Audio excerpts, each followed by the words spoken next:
Tales for Dark Nights.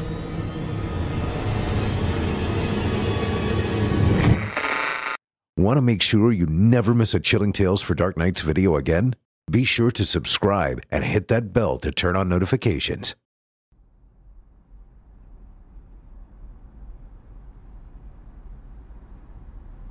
I swear to God, Beth, if you made me buy this piece of crap clown car just because it had this navigation system in it, I will drive this shitbox off a cliff.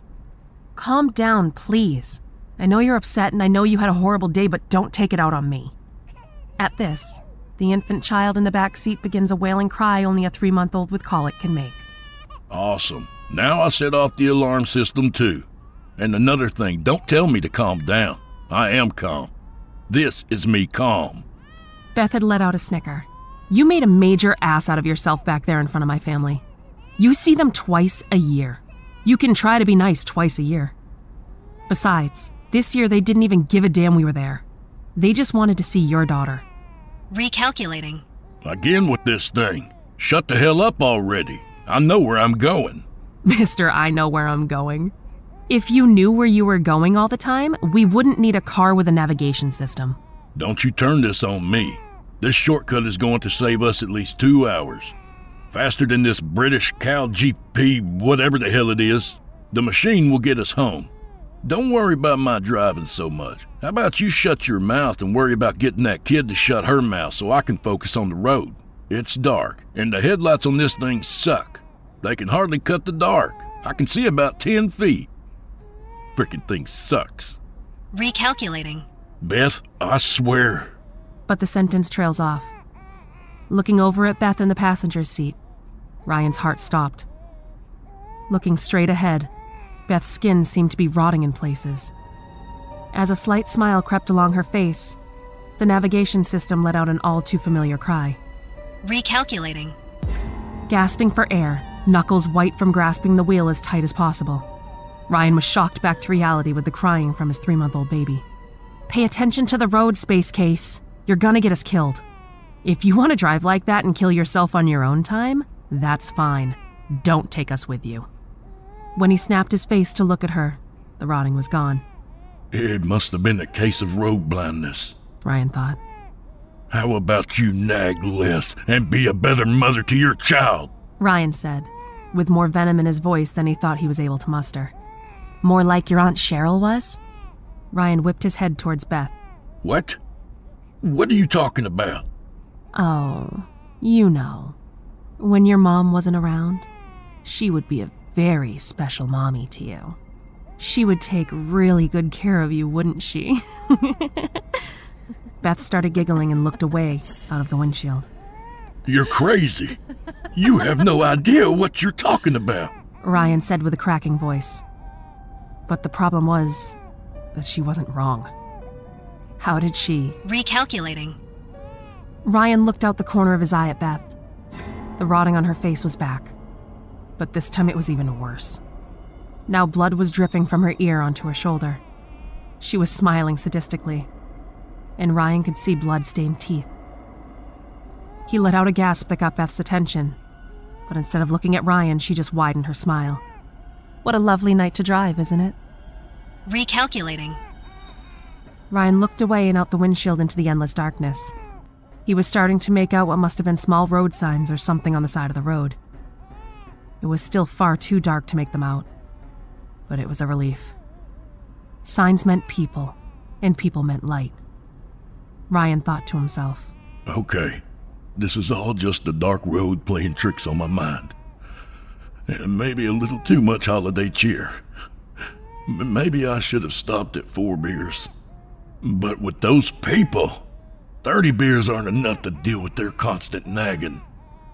At the thought of his extended family, a fresh wave of anger rushed through his body. Shut that fucking baby up, or I swear to you, Beth, I'm leaving the 2 of you on the side of the damn road. Recalculating. Beth, I'm not joking. I will strangle her. Why don't you just hit her, Ryan? Beth said with an almost childlike amusement in her voice. I know hitting women gets you hard. Beth put her hand on Ryan's leg and moaned. Come on, Daddy. Hit your little girl. Get hard for Mommy. laughed Beth. Ryan pulled away in disgust. What is wrong with you? Have you lost your damn mind? Recalculating. Beth was laughing at full volume as she focused on the road. Ryan was losing control of his emotions with everything that was happening in his mind. Tears started to well up in his eyes with the wailing from the back seat and the laughter from the passenger seat. Ryan did his best to focus on the task at hand. He thought, I need to get the two of them home. I'll stay at a hotel for tonight, or maybe for a few nights, and get my head straight. Get away from all this. Recalculating. As Ryan was making plans to save his mind and his marriage, he caught something out of the corner of his eye. No, it can't be. He wasn't about to ask Beth if she had seen it. His mind had been put through the ringer over the last hour or so, and he was ready to snap. So he let it go. A few miles more down the road, there it was again. This time, he had time to get a good look, and it was exactly what he thought it was. But that's impossible. It can't be. It had been his brother Ben. But it can't be Ben. Not only were they in the middle of Northern California and Ben lived in Missouri, Ben had overdosed on painkillers he stole from their grandmother back in 2007. It's nothing. It's just not real. Ryan said out loud to make it seem more concrete. At this declaration, Beth laughed. Taking a second, he snuck a glance at Beth, who was now paying full attention to Ryan. Her gleaming white smile was smeared with blood, running from the corners of her mouth. One eye was black from where it looked like it was sliced open. Her skull was shattered on one side of her head, but she still emitted that same laughter that carved at Ryan's bones. Oh no, my dear. It is very real. Recalculating. Beth laughed harder than he had ever heard her laugh in their 4 years of marriage. Blood and pieces of flesh covered his face in the reflection of the glass. Stop it. This isn't real. Ryan cried as a mixture of crying and laughter rose in volume. Recalculating. This isn't real. He said louder. Recalculating. This isn't real! Ryan screamed as the laughter reached its peak. Recalculating. Recalculating. Recalculating. Recalculating. Recalculating. Ryan, what's wrong with you? Beth said in a concerned manner. Ryan slammed the brakes of the car and pulled over to the side of the road. Gasping for air, Ryan held both hands out in front of himself to ward off Beth. But she was back to her normal, beautiful self. What is going on? You've been staring out the window, mumbling to yourself for the last 2 hours. Finally getting his surroundings in check and his blood pressure to a normal level, Ryan was able to bring a smile to his face. Oh my God, hon. Did I have the wildest trip of my life? You were all mangled and the baby wouldn't stop crying. And the damn car wouldn't stop yapping. And get this, Beth. I saw Ben in all his junky glory, just standing there on the side of the road, clear as day. That's what pushed me over the edge. Ryan sunk into his seat. Babe, it scared the shit out of me. Thank Christ it was all just a daydream. That's such a silly thought, Ryan, Beth said with a smile on her face. Right? It was like you were a zombie or something. Ryan chuckled. Ryan, you're funny. Want to know something really silly? Beth said in an almost coy, shy whisper. Sure, anything. It's all true, Beth whispered into his ear. Ryan pulled away. What do you mean? Ryan slowly turned around, trying to keep his eyes on his smiling wife while pulling the blanket off his daughter who had been sleeping the whole car ride. What was sitting in her car seat was a skeleton wearing the clothing he had dressed her in that morning. Ryan screamed in shock. What the hell? You can't be surprised, are you? You really were a horrible father and husband. You just needed to prove it ultimately tonight. Beth, what is going on? You don't remember after turning off Main Street, Ryan? Tell me, father of the decade. Beth was getting that mischievous smile back on her face. I turned onto this road, and we take this road all the way back to Novato. Beth howled with laughter. Oh, baby, you couldn't be more wrong. At this, the baby in the back seat started crying again. Ryan whipped his head around in total shock and absolute terror. Let me clear things up, sweetheart. When you made that turn, you didn't notice the Mack truck, speeding at 85 miles per hour, bearing down on us. And we all know, big trucks can't stop on a dime. Let that set in. You drank. You decided to drive. You killed your daughter, who did nothing to anyone on this earth but gave love to every person she came across. You took that light from this world and sent her to hell with you. You took me from the world, too. I deserved better than you. I dealt with your shit for years. The trauma, the abuse, the cheating, the lying. And what do I get out of it? A spot next to you in hell. But it's okay, 'cause I get to see you dragged down, kicking and screaming with my own two eyes. We get to see you finally get what you deserve. Suddenly, the driver's door of Beth's prized new car was pulled open smoothly by a man in an all-black suit, slicked black hair, wingtip shoes, smelling of ash mixed with the sweet smell of roses and cinnamon. Mr. Voss, this is where your trip ends, and in turn, begins. The man said in a deep, velvety voice. Ryan reluctantly stepped from the car, feeling compelled by a magnetic force. Wait, please, Beth said, digging into her purse. Beth placed 2 gold pieces in Ryan's palm. For the trip. The man bowed slightly, in a sign of appreciation, and picked up his scythe he had been resting on the side of Beth's priced car. As Ryan and the man were starting their journey into the distance, Ryan heard one last chilling sound that would haunt his afterlife forever. You have reached your destination.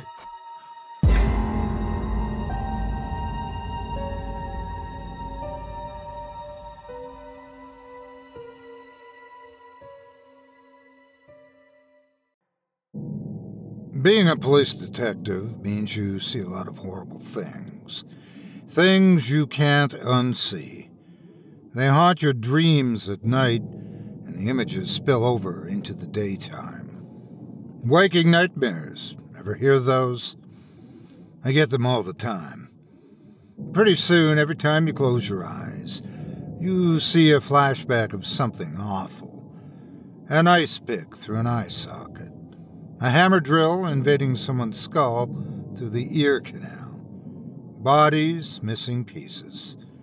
Cadavers of all shapes and sizes, colors and creeds. Some killers don't discriminate. Most do. Did you know that serial killers predominantly murder only those from their own race and social standing? There are numerous motives that drive them.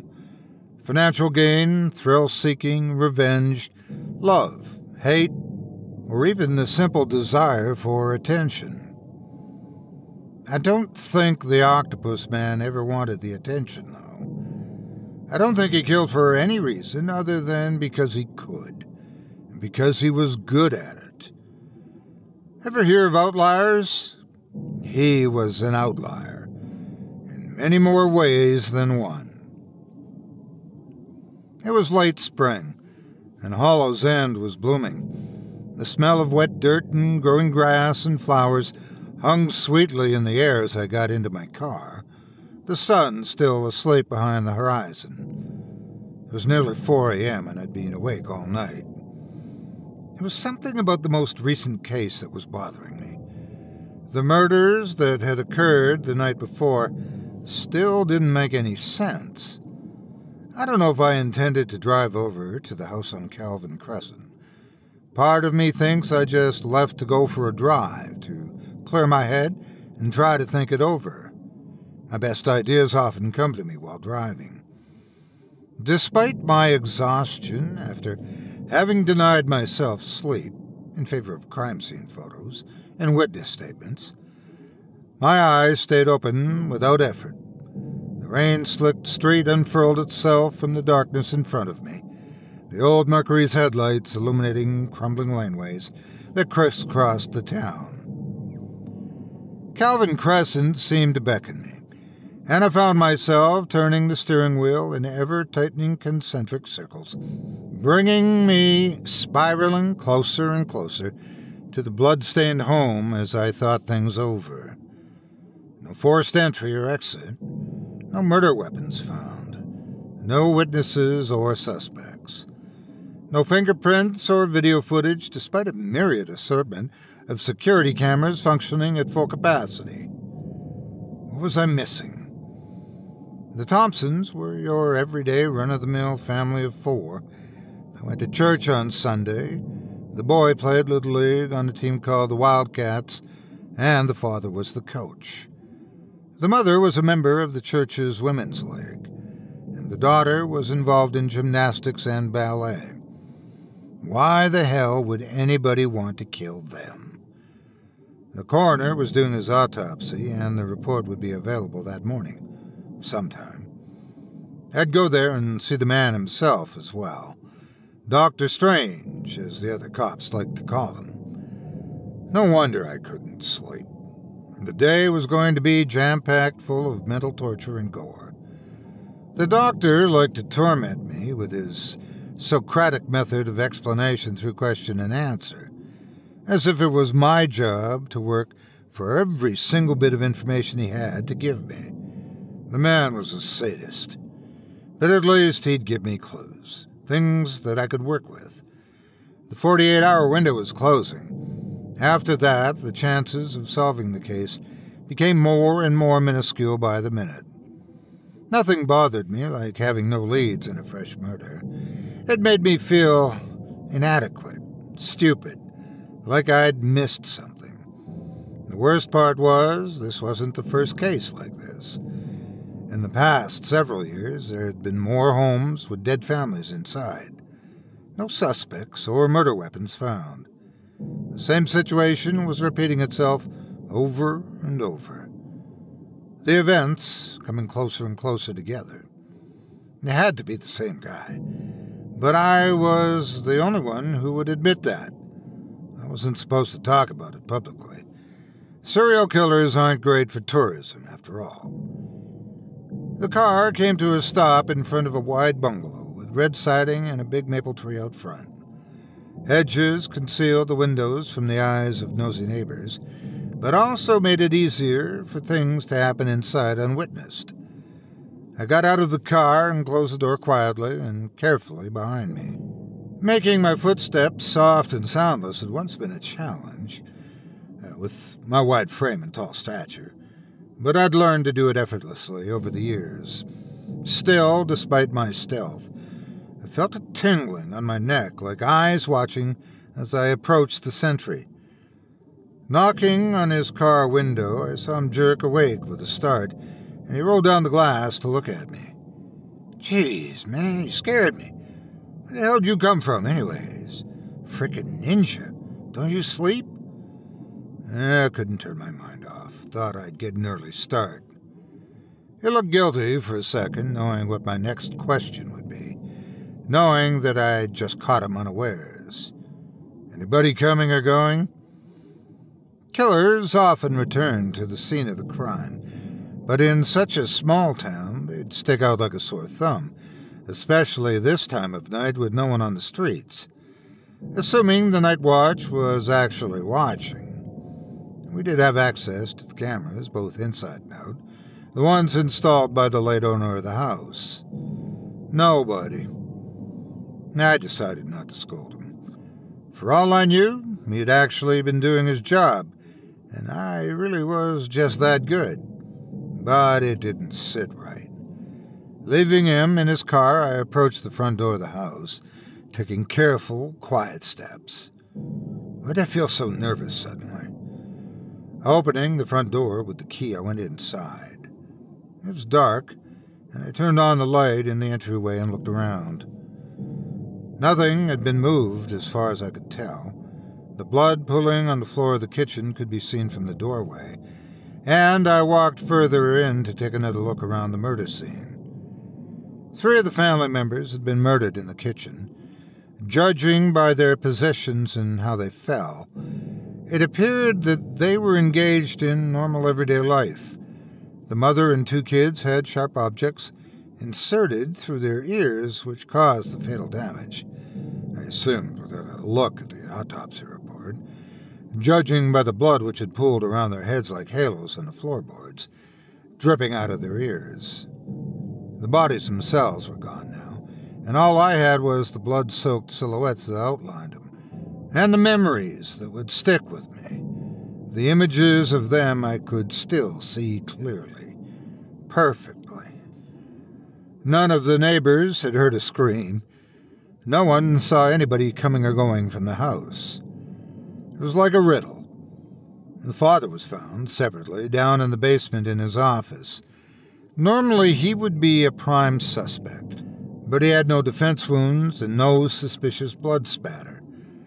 Furthermore, video footage from a security camera showed him in his office the whole time when the murder occurred. In the video footage, he steps out of the image for a second, as if he heard a noise. Then, his body collapses to the ground from out of frame a moment later. Blood spills out of his ear and pools on the floor all around him, same as the others. I looked at the steps leading down to the darkness in the basement. My whole body said not to go down there. The lights were broken, like someone had thrown a rock at them, so I had to pull out my flashlight. Taking a few hesitant steps down into the moist air at the lower level, I reminded myself to breathe. Keeping to the outside of each step, I managed to avoid making any noise until I got near the bottom, and one of them creaked loudly. Why was I trying to be so quiet? The house was empty, right? The question squirmed in my mind, but I couldn't answer it properly, and had to continue to ignore it. Just respect for the dead, that's all. But the bodies were gone, so who was I trying to be quiet for? My flashlight beam was insufficient in the darkness, and I moved slowly through the stacks of old crap that crowded the floor everywhere in the space at the bottom of the stairs. Ahead through the narrow path between the junk was the laundry room. I walked towards it and felt my heart jackhammering in my chest. The laundry room was empty, of course. The furnace room to the right was empty as well. I went through the door that led into the den, and past that was the office, where the husband had been murdered. Part of me really didn't want to go through that door. Shining my flashlight beam inside, I saw dingy, mildewed floorboards, an old TV, and stacks of magazines, old computer parts, stuffed animals, and board games. It was a junk room by the looks of it. The perfect place for someone to hide. But we had cleared the house. There was no one there. So why did I feel like there were eyes on the back of my head, watching me at all times? The back of my neck tingled like there was someone staring at me so intently. I could feel it in my flesh. And just then, I heard a voice from behind me that nearly caused me to jump out of my skin. "What's up, boss?" I turned around and saw the officer from outside was standing in the doorway to the den. "Jeez, kid, you scared the hell out of me. What are you doing down here? You're supposed to be outside watching the house." He looked at me funny. "What do you mean? You just waved me in from the front door. I saw you. Figured you'd need a hand moving something." "I didn't wave at you from the front door. What the hell are you talking about?" That was when I saw the shape behind him. It was camouflaged and blended almost seamlessly with the darkness. The air rippled and shimmered like the air above asphalt on a hot day.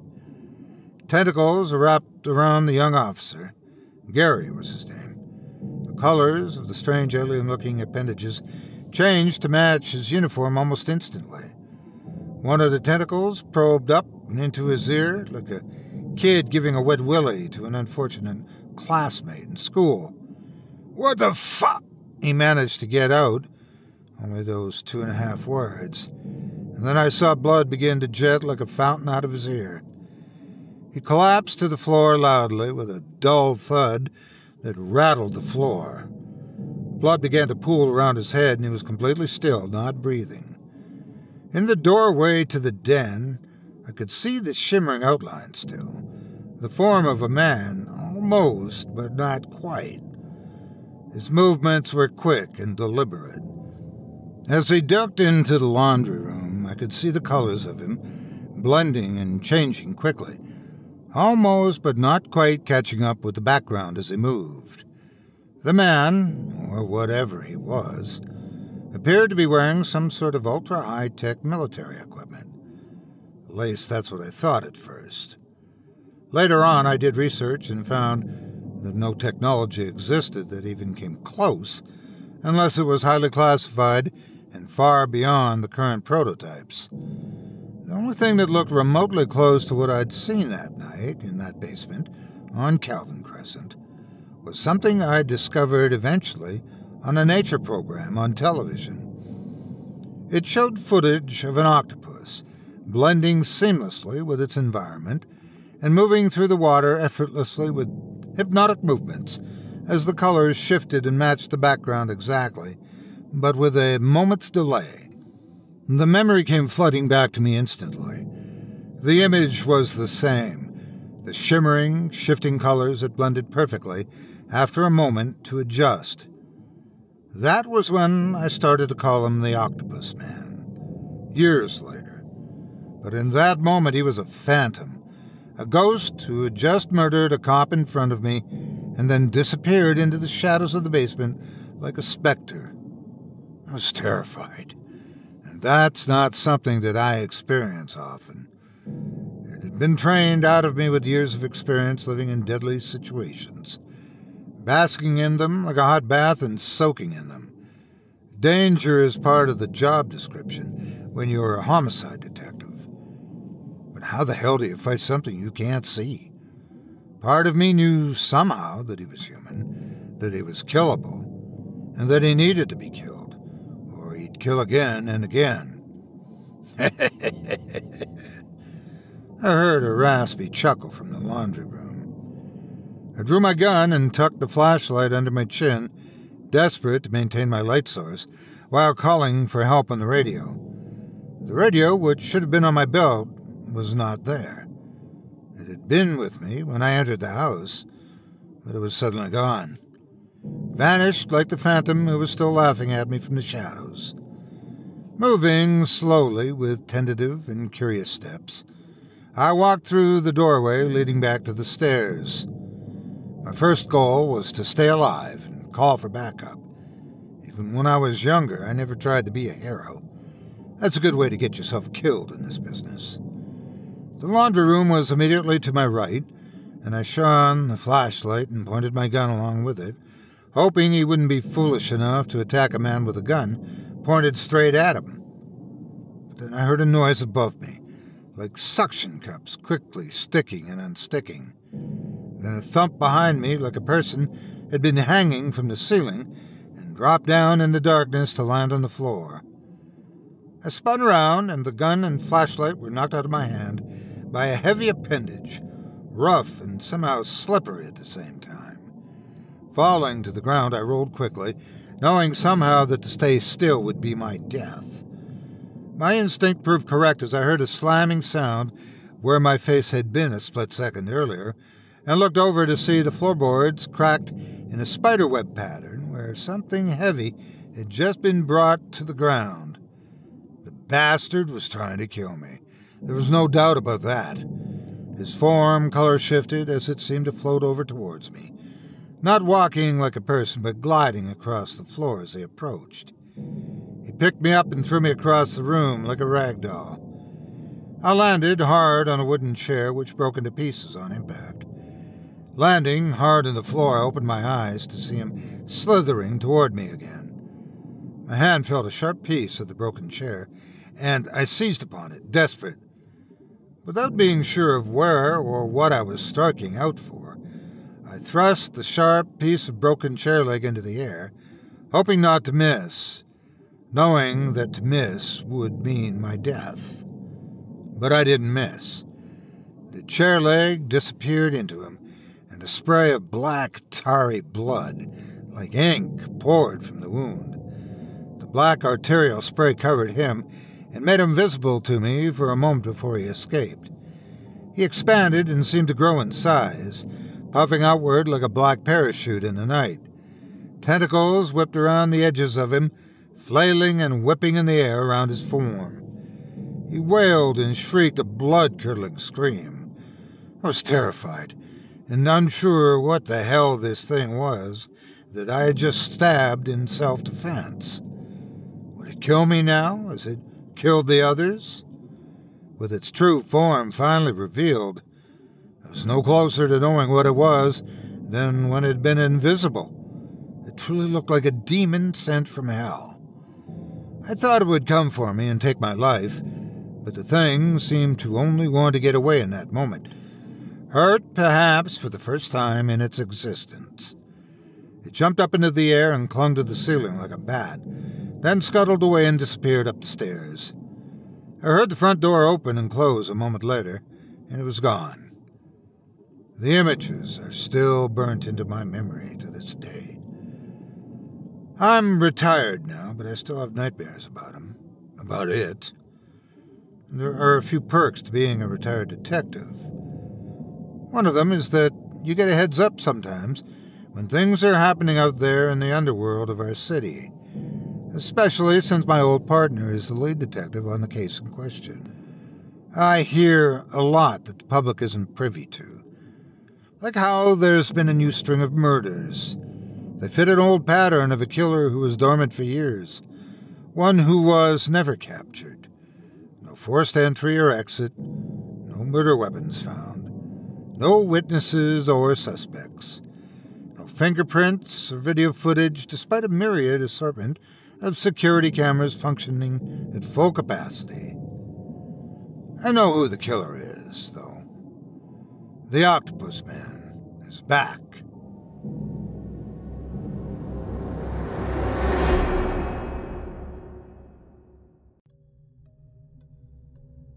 When I was growing up, we had an amazing toy store in our town.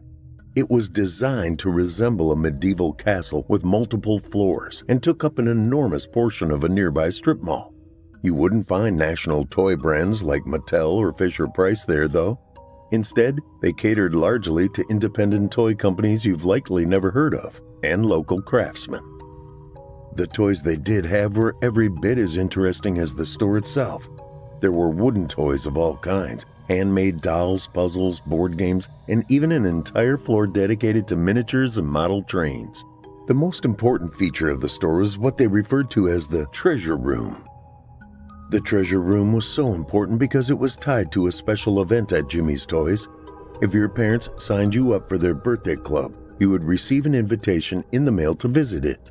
It was always a card wishing you a happy birthday from King Jimmy and contained an invitation to the treasure room and a small metal key taped inside.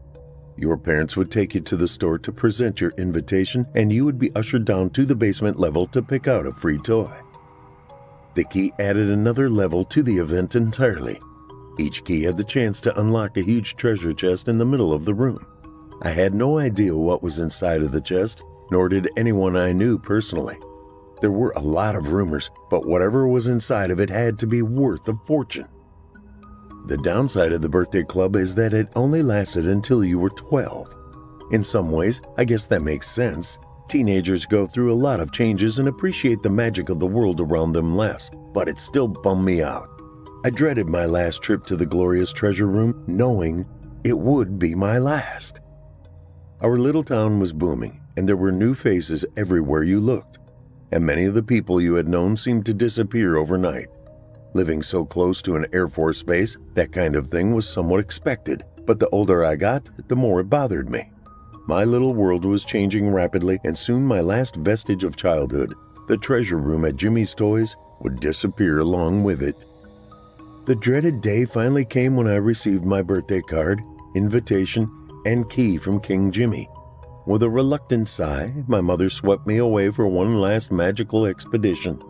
She knew how upset I'd been, so she made it extra special that year. We got lunch at McDonald's beforehand, and she told me we'd go to the local dairy a couple towns over for ice cream after. That did a lot to lift my spirits, but something in the back of my mind kept me from enjoying it as much as I should have. I descended the steps into the treasure room slowly, wanting to memorize every detail so I could remember it forever. I wandered around that room with its castle wallpaper and red velvet curtains for so long both my mother and the staff were becoming impatient. Not wanting to push my luck, I chose a wooden marionette crafted to look like a court jester. It seemed like a fitting parting gift at the time. I was urged towards the giant treasure chest in the center of the room and presented my key to the staff member. She pressed a button on top of the chest, and the sound of trumpets momentarily filled the room from unseen speakers. I was in shock when the key turned and a series of clicks sounded in the now silent space. I couldn't believe it when I saw the chest's lid opening. Inside the giant chest was an open space with a ladder that descended into a golden glowing light. It was only large enough for me to fit into, and the staff member explained it was an experience for just children and my mother would have to wait for my return. She was promised that it would only take 20 minutes, so she let me go. I jumped inside that chest and climbed down the ladder as quickly as I could. When I reached the bottom, I was mesmerized by the golden light that filled the room. There was an enormous scroll on the wall in front of me that framed a gilded door. The scroll congratulated me and explained that I had been personally chosen by King Jimmy to explore the secrets of the lost treasure and would be greatly rewarded for my effort. I rushed through the door and into the darkness beyond. Simulated torches lit up as I approached them, finding myself in what appeared to be an underground passage. My excitement peaked as I traversed the winding path. I couldn't believe something like that existed beneath a toy store, no matter how cool the place was. Speaking of cool, I could even feel a cold draft on my skin the farther down the path I went. When I started smelling something that my brain associated with the smell of a sewer, I was astonished. They had obviously spent a lot of time building this and had paid close attention to even the smallest details. There was no way my friends would believe me when I told them. Eventually, the passage dead-ended into a small square room. I was disappointed at first, but my excitement spiked again and quickly overshadowed it. I was here to discover the secrets of the lost treasure, so obviously there had to be something I was overlooking. I ran my hand over each wall, feeling for anything that seemed out of place. In no time at all, my fingertips found a brick on one of those walls that stuck out farther than the others. With a joyous shout, I pressed on it, and the wall before me slid open to reveal a scroll around another gilded door. The scroll congratulated me on completing the treacherous journey through the underground tunnels of the kingdom. It said that the bittersweet part of every journey was that it would eventually come to an end. I found out that every child on their 12th birthday that ventured into the treasure room was given a key that would lead them here. It was King Jimmy's way of giving back to the children that loved his kingdom so much throughout the years. When I retrieved the treasure in the next room, I had to promise to never reveal its secrets in order to do my part in keeping the magic alive for others. It further explained that when I was ready, I should open the door and enter. King Jimmy was anxiously awaiting me on the other side to hand-deliver my reward. Every ounce of despair I'd had in me about this day was wiped away. I was part of something larger than myself now, and it overwhelmed me with pride. It was my first big taste of the responsibilities that awaited me now that I was getting older. I took a deep breath to let that sink in before opening the door and stepping into the darkness beyond once more. I heard the door close and the lock clicked behind me in the darkness. I didn't pay much attention at the time. I was too focused on what I would discover ahead. A few steps farther in, and golden lights popped into existence to reveal the scene before me. This room was nearly identical to the main treasure room above, but without all the toys. In the center of the wall in front of me sat an animatronic king upon his throne before a closed golden chest. Thinking back on it now, it reminds me of the creepy king you see these days in Burger King commercials. There was something off about that strange, ever-present smile that creeped me out a little. When I approached King Jimmy, I could hear the whirling mechanisms that eventually brought him to life. He greeted me with a simple wave and his mouth moved along with a recorded message, thanking me for finding the lost treasure. He invited me closer and asked me to kneel next to the box before him. I hurried into place, my eyes focusing on the golden chest next to me. I only looked away when I sensed movement extremely close to my head. I looked up and noticed that King Jimmy was placing a fake sword to each side of my head as the message informed me that I would now and forever be a knight of his kingdom. It was time for me to open the chest and claim my destiny. When King Jimmy moved back into a neutral position and ceased to move or speak, I opened the box. I thrust my hands inside to claim my prize before my eyes registered the contents. I had submerged my hands into a foul-smelling substance that had the look and consistency of warm raspberry jelly. Just as it oozed over my skin and several sets of human eyeballs fought their way to the surface, I heard a door open next to King Jimmy's throne.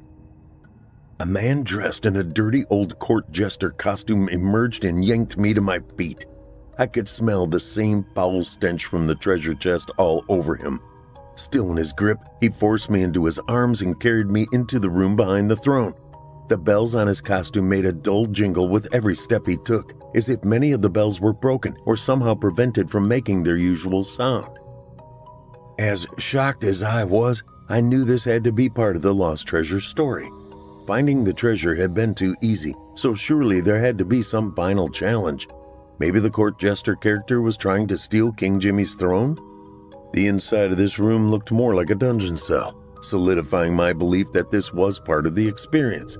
I was shoved up into a child-sized cage that hung from the ceiling and locked within. I stayed silent and carefully scanned my surroundings. Other than the way I'd been brought in, I could see the edge of what I thought was a trapdoor in the floor below me. I also noticed a normal dungeon cell in one of the corners. Inside of it was another animatronic, dressed and painted to look just like a court jester. I found it weird that they would have an animatronic and a real person playing the same character, but it did make sense that there would be an actual person down here in case something went wrong. The man spun my cage around slowly, his eyes never looking away. I noticed some of the raspberry jelly stuff all over his big scraggly salt and pepper beard. Had he been eating it? Gross! He started mumbling something I couldn't completely hear. It was only the last line that became audible to me. I'll show them who the real king is around here. Aha! The court jester was a usurper to King Jimmy's throne. I'd read about a situation like this in one of my dad's old fantasy books. The plot was thickening. As I slowly revolved in my little cage, I went back to scanning the room. Back at the dead end, I had to search for a hidden brick to get out. There had to be some sort of trigger to release me from my confinement and a way past the court jester to the trap door. As I scanned, the man slid open a panel I hadn't noticed yet. Something fell out of it that he quickly began stuffing back in with his foot. All I caught was what looked like a kid's light-up shoe turning on and off every time he kicked at it. He stepped back and closed the panel. When he turned around, I saw a big knife in his left hand. It was also covered in that terrible raspberry jelly stuff. He began to laugh as he crept closer. He must have walked right into a sensor, though, because the animatronic version of the court jester suddenly came to life. The bells attached to it jingled furiously. A recorded voice filled the room as its mechanical mouth moved in rhythm. The animatronic court jester informed us to remember the promise we made and that it was no laughing matter. If we destroyed the magic for other children, we'd wind up in the dungeon just like him. The man stared at the animatronic for a moment and then refocused on me. It finally set in that whatever was happening right now was definitely not part of the show. I began rattling the cage and screaming as loud as my little lungs would allow. Still, the man crept closer, the dull jingle punctuating each of his steps. I kicked out at him from between the cage bars when he made it close enough to me, my continued shrieks for help echoing in the small space. The blade of the knife scraped my left leg and I winced. The pain was immediate. Luck was with me down in the dungeon that day, though. My right foot connected with the hand that held the knife, knocking it halfway across the room. When he moved to pick it up, I scanned the cage one more time in desperation. I shifted my body as I looked, finally finding a small safety latch beneath me. I pulled the latch as hard as I could and the bottom of the cage swung down, plummeting me towards the trapdoor below. My body hit it hard enough to break it open, and I tumbled down a couple steps. I lay on my back, staring up through the broken trapdoor as I tried to catch my breath. I hurt everywhere, but instinctively I knew that nothing was broken. I was getting ready to pull myself to my feet and make a run for it when the man's face peered down at me from above. He slowly descended the stairs with his dull jingles pointing the knife in my direction. I sat up and started crawling backwards as fast as I could to get some space between us. A wall 10 feet back stopped me in my tracks. Just as the man moved to hover over me and bring the knife down, a police officer burst through the door I hadn't noticed was next to me. He tackled the deranged court jester to the ground and cuffed him with the help of another officer that ran in behind him. A third officer arrived in the room and carefully picked me up. He rushed me through another long and winding corridor like the one that had led to the throne room and out into the store itself where the store manager was waiting next to my frantic mother. When the ambulance arrived, I was wrapped in a warm blanket and checked out by the paramedics. I ended up with a lot of bruising, a minor concussion, and a nasty gash on my left leg. I was taken to the hospital for overnight observation and 17 stitches. The police met us at the hospital and I answered every question to the best of my ability. We found out that the man who attacked me was an ex-employee of Jimmy's Toys. He had been with the store since it first opened and was fired a couple months ago for drinking on the job. He then assaulted the manager and several employees before fleeing the scene. They had been unable to find him until now. A week later, a breaking news bulletin interrupted my Saturday morning cartoon programming. It turns out that the remains of several children and their families were found in the sub-basement of Jimmy's Toys. The news shocked our entire community. Jimmy's Toys hung around for another year before the grisly events and our town's first Walmart put them out of business. The entire strip mall went under shortly after. As you can imagine, the story quickly became urban legend material. Teenagers and urban explorers alike took to the tunnels below with their cameras and a legend was born. They say that if you descend into the tunnels beneath the treasure room, you will find King Jimmy and his court jester down there waiting for you. Their animatronic bodies will come to life and chase you all the way to the store's front entrance. If you're too slow, they'll drag you back to the dungeon and torture you forever. The castle for Jimmy's Toys still stands there to this day, enticing those who pass by to come inside and discover the secrets of the lost treasure.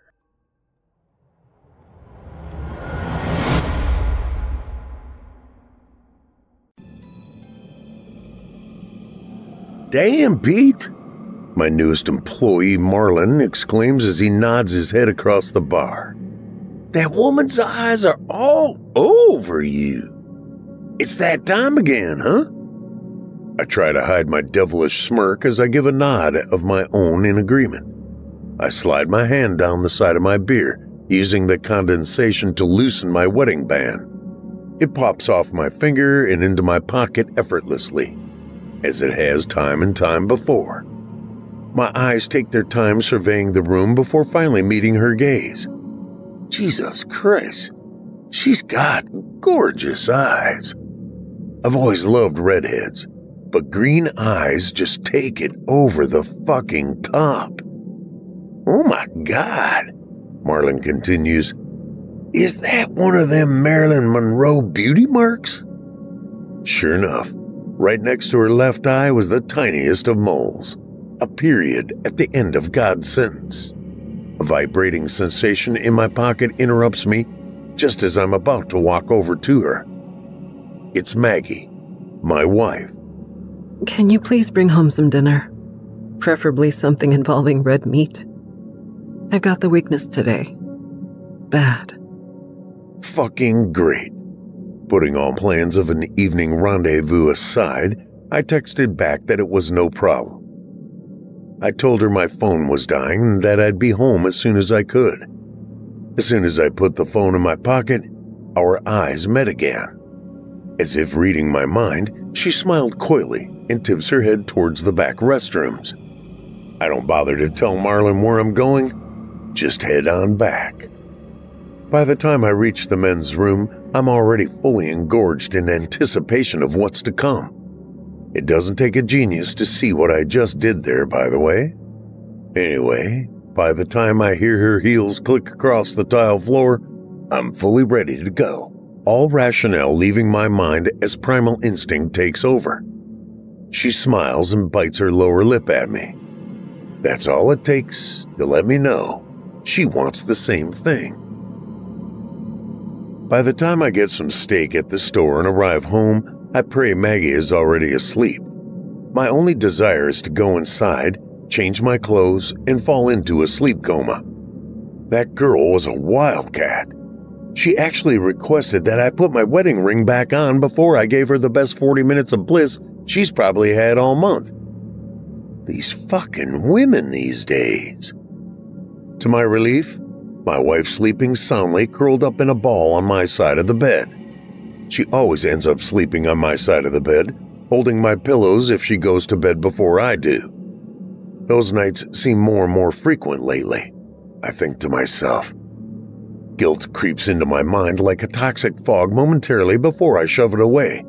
Maggie scoots her ass backwards until it finds my body.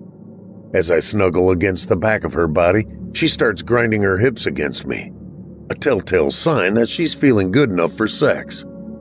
The sensation sends uncomfortable jolts through my groin, having well satiated its needs moments earlier. Baby, my boss was really a dick today and I got pulled over on my way home. Can I just hold you tonight, please? I plead softly. She murmurs, my words not fully sinking in. Her head shoots up seconds later, almost hitting my nose in the process. What do you mean got pulled over? It's okay, honey. I was speeding a little to get home to you. He only gave me a warning. I lie smoothly. That seems to be enough for her, because only moments later, she's snoring again. 2 mornings later, I awoke to the smell of bacon and pancakes. Maggie limped into the bedroom holding the food on a tray. She picked up the remote disgustedly and turned off a breaking news report on the television set. She had started having vision problems in her late teens. A few years after she married me in her mid-20s, she had started experiencing pins and needles in her legs and feet. One day we were walking in the supermarket and her leg just gave out, the muscle refusing to move. We went to the doctor expecting a pinched nerve or at the very worst, neuropathy from unknown diabetes, which ran in her family. The MS diagnosis was one neither of us saw coming or even knew anything about. She had good days and bad days, but the doctors said the bad days would grow more frequent with age. That was 10 years ago. Good morning, sexy. She said, one of her sparkling eyes winking at me above a wide smile. Something was different about her, though.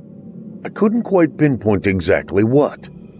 My wife straddled me over the bedsheet and I could feel the heat of need radiate from between her legs. My, Maggie May, I teased. Someone's feeling better today. Not that I'm complaining. She giggled, adorably, before leaning down to kiss me. When she did, I noticed something that's never been there before. Maggie, honey, what's that by your eye? Did you hurt yourself? She climbed off of me, plopped down on her side of the bed, and crossed her arms over herself before placing a strand of hair behind a dainty ear so I could inspect it further. What? This? I've always had this. I've never known if it's a mole or a beauty mark, but either way, I like it. We've talked about it before. Jesus Christ. What's with you? Needless to say, the mood ended there.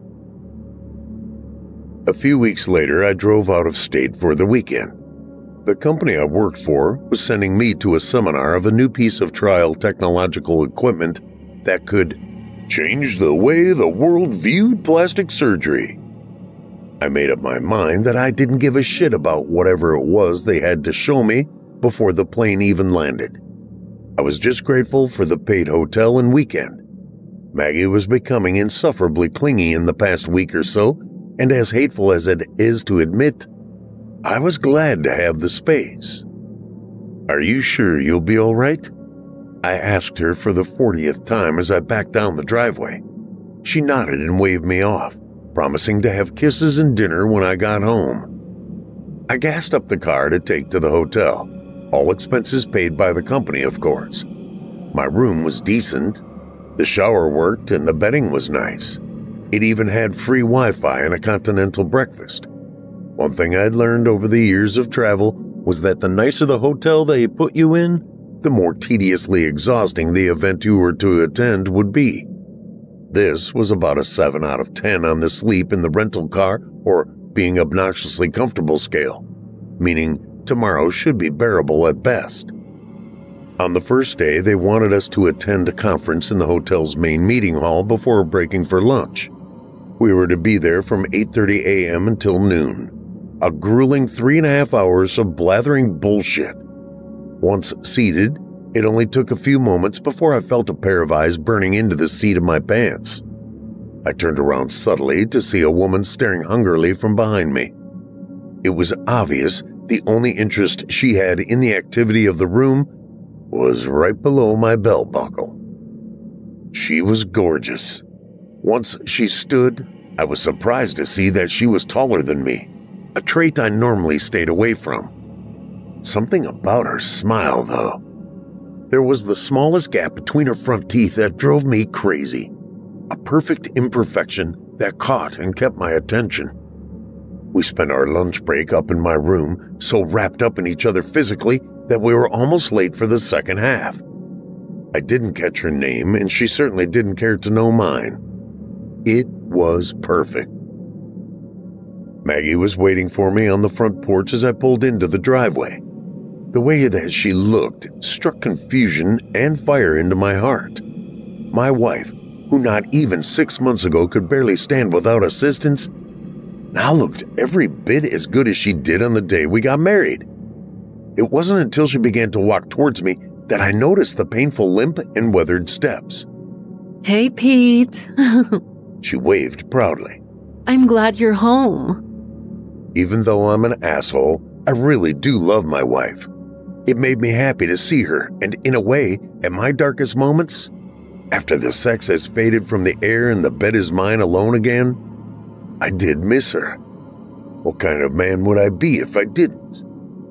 Once again, something caught my eye that was slightly off about her appearance. My wife took me in her arms and we swayed together to a silent tune. The smell of vanilla and roasted chicken melded wonderfully in the air as we walked inside. We continued to embrace as I nuzzled my nose behind her ear and whispered words of affection and praise. My movements sent a tickle throughout her shoulders, and she threw her head back in a loud laugh. That's when I saw it. The hidden alteration that stood out to me earlier was now out in the open and screaming in my face. Between her ruby red lips was a set of shining white teeth, two of which, the front two, had the daintiest gap between them. Now, I knew that certainly wasn't there before. I had a picture in my wallet to prove it. "My God, love, are you all right?" I asked, slightly pulling away from her arms. "Did you get hurt? Looks like you chipped a front tooth." Her eyes widened in a nonsensical disbelief as she thought over my question. Shut the hell up, Pete. You know I'm sensitive about my teeth. She stiffened in hurt and offense, disengaging from my arms completely. I knew I shouldn't have. After everything Maggie's been through and all of the strange behavior lately, I knew continuing to spend time with other women was possibly the worst thing I could have done. But as you already know, that's exactly what I did. An old friend named Carla from college had come to the next town over for the weekend and asked me to meet and catch up. She had just found out her husband was cheating on her. The irony of that wasn't lost on me, I assure you, and wanted to come back to her hometown to clear her head and get some space. I got a room a few miles away from where she was staying. We met up for breakfast and had coffee at a place I had heard great things about but had never been to. She told me all about her marriage, the separation, and how she found out about the affair. In return, I told her about Maggie and how she got sick, along with the strange events that have been happening lately. I didn't delve too much into it, but I admitted things were off at home. I'm not sure it was the connection from our childhoods, back when things were uncomplicated and our hearts were light, or the unburdening conversation that led to more than coffee. We didn't have sex. In some ways, it was worse than that. I followed her back to her motel room. We smoked a joint, held each other, and cried. The red in our eyes was replaced with the color of tears as we talked about what could have been, divulging secrets too evil for our significant others. Carla winced as I grabbed her hand, and I noticed a long, smooth scar across the top of her right hand. She explained she had gotten it in a car accident, and the pain from the surgery flared up when the weather was just right. Our eyes met and lingered, bringing our faces dangerously close together. Our lips touched for the briefest of moments when all at once, a myriad of flashes played out like the screen of a television set. I yanked away from her, as if she was acid on my skin. Only it wasn't Carla. It was my wife's rotted, worm-eaten face. Maggie laid pale in a hospital bed, a machine emitting whooshes and clicks as it did the job her lungs were no longer strong enough to do.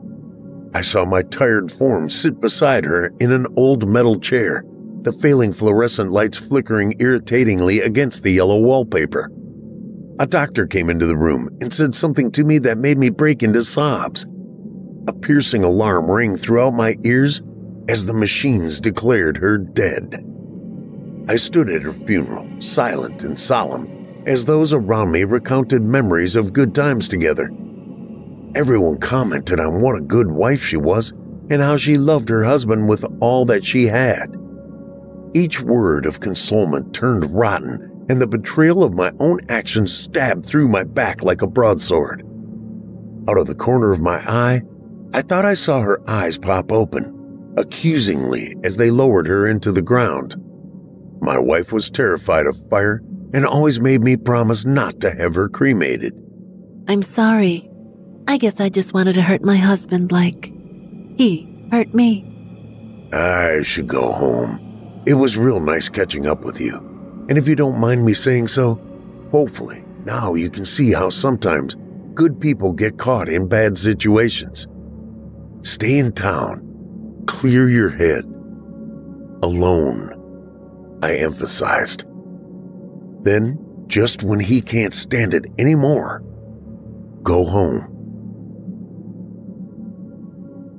Maggie's cell phone rang unanswered as I drove the 2 hours it'd take to get home. I had told her I'd be away for the weekend, and after all the shit I've done to her, I was excited to surprise her by coming home early. If we could start over, maybe I could fix the fickleness of my soul. I always felt the need for more, never taking the time to stop and think to appreciate what I already had. Relief flooded me as I saw her car parked in its usual spot in our driveway. I wanted to see her, hold her, rediscover all the things I had fallen in love with before it was too late. She had been feeling better lately, but who knew how long that would last? Even at the most promising signs at the doctor's visits, they still advised me to remain skeptical. A putrid stench emanated from inside, assaulting my senses the moment Maggie opened our front door. Welcome home, honey. She exclaimed through a radiant smile. I've been looking forward to you coming home. Her eyebrows arched as a look of lust overtook her eyes. She grabbed me by the waistband as she pulled me towards our bedroom. All signs of difficulty were absent from her steps. Hell, at the moment, she was having an easier time walking than I was. The smell intensified the further that we traveled into the house. Halfway to our room, I had to stop and cover my airways. What the hell is that? I gagged through muffled lips. The smell? I think a possum crawled up under the house and died. I haven't seen the trash bins knocked around in almost a week now. She remarked dismissively as she fought with the belt of my pants. Maggie, stop! I shouted. She broke away from me like a wounded animal. Her bedroom eyes instantly replaced those of hurt and betrayal. An unsettling silence settled over us as I took stock of the state of our home. Nothing looked moved around or emptied. The kitchen was clean and the trash had been taken out. There wasn't even so much as a dirty dish in the sink. So why did it smell like a landfill in here? Maggie was still silent, but hadn't given up on her attempt to usher me into the bedroom. She began to pull and paw at me relentlessly, like a feral cat trying desperately to avoid a bath. Now, if this were an earlier time in my life, I would have welcomed this behavior, encouraged it even. It had always bothered me how meek and mild my wife was when it came to intimacy and sex. But now, between the look in her eyes, the feeling in my gut, and the smell in our house, it just wasn't happening. Christ, baby girl, what is it with you? I just got home and I want to relax for a bit. At least let me kick my shoes off. And for fuck's sake, honey, I'm not going to be able to keep in the mood with that smell. Like, how can you stand it? I feel a migraine coming on and I haven't been home for 15 minutes. My breath hitched in my throat as my eyes landed on something. Not quite right. Just past my wife, 2 doors past our bedroom door, was our storage closet. I had noticed that there was a foul-colored liquid seeping out from underneath the doorway, pooling onto the tiles of our hallway floor. The middle of the door buckled and bowed against the weight of an unknown object, and I didn't need my gut to tell me it was something bad. I lowered my gaze to my wife's face, recognizing a look of terrified recognition as she looked behind her to the closet door. She started to yell, but I gently moved past her. The door flew open the second I relieved the resistance from the doorknob. A stained suitcase falls flat at my feet, the smell multiplying tenfold and flying into my airways. I doubled over in terror and disgust, and my mouth filled with spit. Bile crawled up my throat voraciously as more of the fetid liquid sloshed out upon impact with the floor, splattering on my shoes and the hem of my khakis. "What the fuck, Maggie?" I asked breathlessly. Only a number of things could have been held in that case, but I didn't have to guess. Some of the fluid had seeped through the fabric and the zipper track as well. The metal teeth of the zipper were stiff and marred with goo. A small section of teeth remained silver and untarnished, and between those teeth was a strand of long red hair. Not just 1 or 2 strands, an entire tendril's worth. Ooh, I stammered. Maggie cut me off before hysteria had a true chance to set in. Who is she? Are you asking me who she is, Peter? I nodded my head numbly in response. Well, you would know better than I would, wouldn't you, dear? Shock robbed the breath from my lungs as I fully absorbed what she was saying. My mind instantly flashed to that night with Marlin at the bar. Self-preservation overrode all worry of finding a body in my back closet. I held my hands up in defense. Now, honey, I don't know what you've heard, but I've always been a good man to you. You know you're the only honeypot I want to visit. She raised her hand slowly before landing a slap across my face. Her angry voice growled through gritted teeth and tears of hate. She continued, the torrent of rage having subsided a bit, giving her a chance to catch her breath and regroup a bit. Jesus Christ, Margaret, I snapped. You hunted some poor girl down in a fit of jealousy and killed her? How did you even have the time or strength to? I haven't said anything because I love you so much, but if you can commit murder, I think the time for mincing words has passed. You've basically been in death's waiting room for the past year. Now your health has returned to complete normalcy and you're killing people to boot. What the fuck is this? Give me one reason why I shouldn't call the police right now. Love. The reason is love. She took me by the hand, gently this time, and led me to the living room sofa. It was almost impossible to refrain from cringing at the feel of her touch. The same hands that ended someone's life were now trying to use me as a source of comfort. I had a really hard time coming to terms with that. How was I supposed to look at this woman the same way ever again after what she's done? We sat down on opposite sides of the furniture as she began to speak. Her hands were shaking, so she clasped them together in her lap to keep composure. First off, let me say that I know about the women. I don't suspect, I don't assume, and I'm not going off of the word of someone else. I know. So let's cut the charade right now, shall we?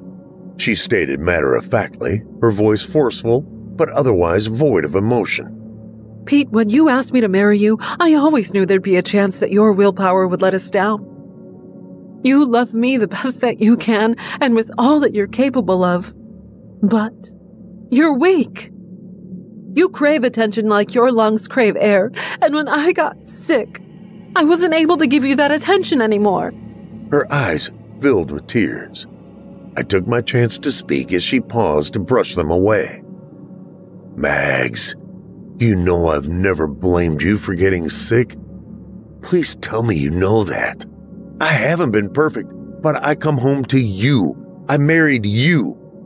But fuck, we have a rotting body laying in... She held up her hand to silence me, and to be honest, at that very moment, I was grateful for it. I didn't have to look hard to see the scar across her knuckles. My heart wrenched at Carla, the poor lost soul who would never go home to her husband. Maggie interrupted my thoughts. We'll get to that in a minute. It's not like she's going anywhere. Now, back when I first got sick, didn't you say you'd give anything for a cure? For a way to have your wife back? Well, I caught you with your proverbial pants down, and I'm not leaving you because of it. And what's more, I'm healthy, Peter. Yeah, but how? How am I supposed to sleep at night knowing I'm cuddling up to a murderer? How do I know you won't try to kill me if I piss you off one day? The same way I'm supposed to go on sleeping with your arms around me knowing that they've been around someone else. The man I marry. The man who vowed to be beside me in sickness and in health died the day you stuck it in someone else. If anything, you started the killing first. We all are capable of doing things that we never thought we would. The human body and mind is the ultimate mystery. Maggie stood up and walked over to our roll-top desk before opening the top-hand drawer. She turned around with a letter pressed firmly to the skin of her forearm, wincing once she pressed hard enough to draw blood. "Oh my God, Maggie!" I shouted as I ran over to her. I understand that adultery is painful, but for her to kill herself over it was uncalled for. I won't lie and say avoiding the possibility of having to call the police to report 2 dead bodies didn't cross my mind either. I knocked the letter opener out of her right hand, ripping open my shirt in order to staunch the bleeding. To my disbelief, there was none. The cut in her arm sealed closed, without so much as a scratch left behind. It looked like she had gotten a dab of red watercolors on her pale skin. It wiped away like it was nothing, leaving flawless flesh laying underneath. They give me life. Life? Who? What the hell is going on here? I demanded, my mind not able to absorb the events around me. The women that you put your love into, I find them. And I take it back. Their last breaths contain all of the energy that I need to heal. Little by little, I've been getting my life back. I was able to get the other women alone, using your phone to lure them to isolated locations. And don't bother to check your phone. She remarked snidely. You won't find any of them. So I guess if you want to call the police, go ahead, but it's not going to look too good for you, buddy. A triumphant smirk settled on her shiny red lips. Then, why is that one here? She walked past me to the hallway before giving the suitcase a kick with the side of her foot. This one. She grimaced, kicking the suitcase again, much harder this time. This one came here looking for you. You don't shit where you eat, Peter. And if I'm going to sit at home and play the fool, the least you could have done is be discreet about your address. Boy, was she surprised when I answered the door. By the time she saw our wedding photos and bolted for the door, I already had the knife My mind reeled at so much information at once. None of it made any sense. The feelings and emotions were also multifaceted. What was I supposed to do? Call the police to turn in the woman I love for a crime I'd ultimately be accused of in the long run? But how could I live with her after this? Adultery and murder are two different things. Maggie, I said softly, baby, I am so sorry. None of this is okay. We've got to get this out of the house. It's not safe or healthy. The irony of being worried about the rotting life my wife stole away affecting her air quality seems so selfish and wrong. Please, I'm so sorry that I hurt you. I'm not dead, sweetheart. I'm right here, and I'll never disrespect you or be unfaithful again. I grabbed her in my arms and clutched the top of her head to my chest. She shoved me away violently, as if revolted by the sensation of my touch. Oh, but you will, Peter. You will be unfaithful again. And you will do it soon. My transformation is not yet complete.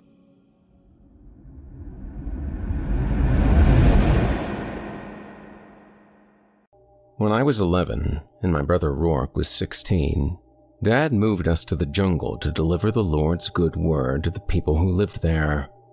He must have thought it would change us, make us into men, lift us above the everyday sins of the other boys littering the stoops of Boston. That's what he called them, everyday sins. Dad said that everyday sins were small things. Small things like not telling the Irish girl who lives in the building across the way that maybe the cat's been sitting in her window, because the way her curtains fall lately, they bunch up around the pull string. And if a person were bending down in just the right way, for example, on his knees, whispering prayers before bed, he might see right through the gap to whomever might be standing there, blow-drying her hair, in clean white panties. Everyday sins can sneak up on you, son. Like bees. One or two aren't so bad, but when you get a swarm of them together, you're in big trouble. Dad had black hair and a mouth that could smile all the way to the corners of his eyes. He was not a religious fanatic or a child abuser, if that's what you're thinking. Dad never beat us with Bibles or locked us in closets or forced us to grasp crucifixes heated over burners. He was just an electrician turned preacher who, in addition to being fond of analogies, believed that God would want men and boys to wear heeled shoes and pressed shirts while they were delivering the good news. He'd been flipping a batch of Dad's famous hotcakes while he delivered the analogy about the bees. Dad cooked us hot meals all the time, and everything he made was famous. They'll sting you swollen, son, if you give them a chance. You have to be on the lookout. He put the plate of hotcakes on the table and we ate them together in the warm kitchen with syrup and butter and cold milk. There were no bees in the jungle. The native women were not like the Irish girl or the lady with the tiny waist on the detergent box. Their breasts fell to their navels like cupfuls of cold molasses sinking slowly down their chests. They were the first breasts I'd ever seen up close. Instead of using a toilet, the villagers squatted over holes, and their nails were thick and yellow. They were all missing a toenail or a fingernail, and sometimes more than one. The girls poked pieces of wood and bone through holes in their noses and ears, and sometimes lumps of scar tissue bloomed up around the holes like chunks of white lime built up around our drain at home. They squatted next to coal beds while they cooked. Some nights the firelight showed me their down there hair and dark parts beneath that hung like flaps. Some had brown and black tattoos on their faces. Some of their heads were as bald as eggs. The men were strong and glossy and hard. They hunted monkeys and butchered them with their hands. Then they cooked up the meat, and the guts too. They even broke open the bones and dug inside with their thumbs and then ate the stuff that came out.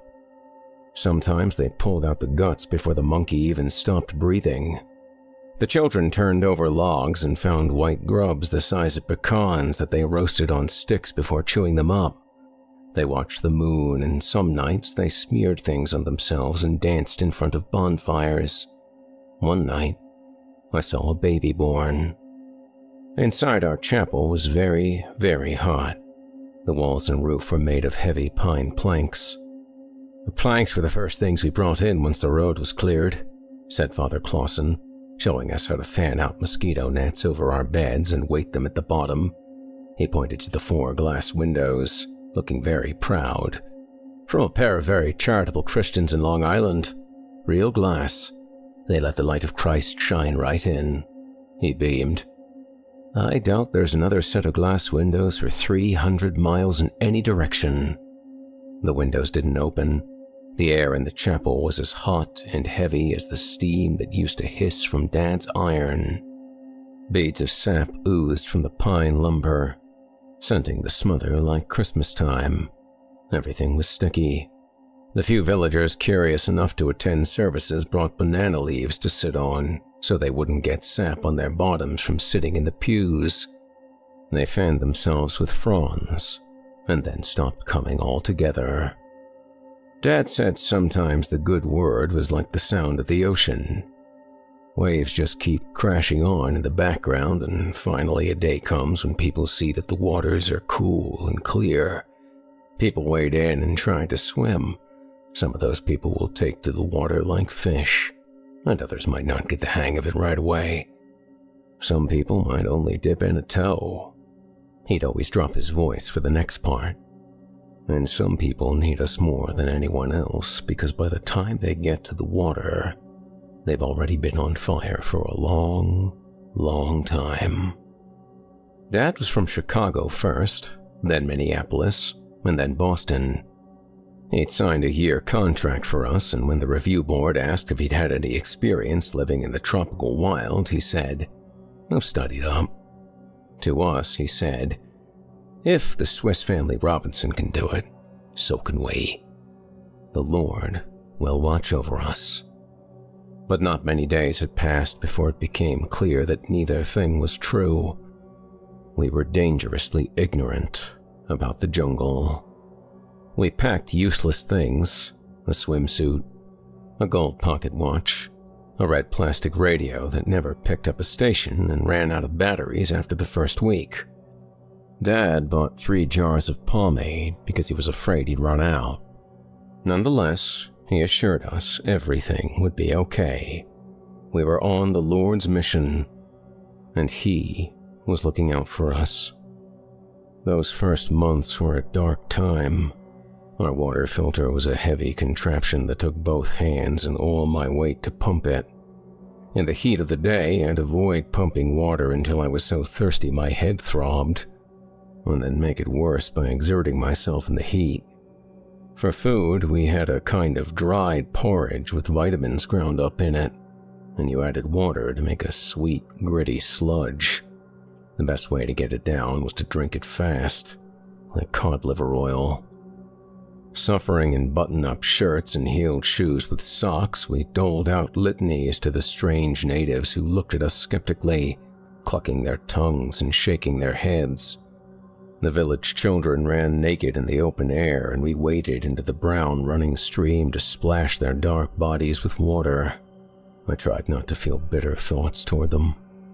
On Sundays, Dad offered sacrament, pressing wafers of host into rough brown hands and making the sign of the cross in the air.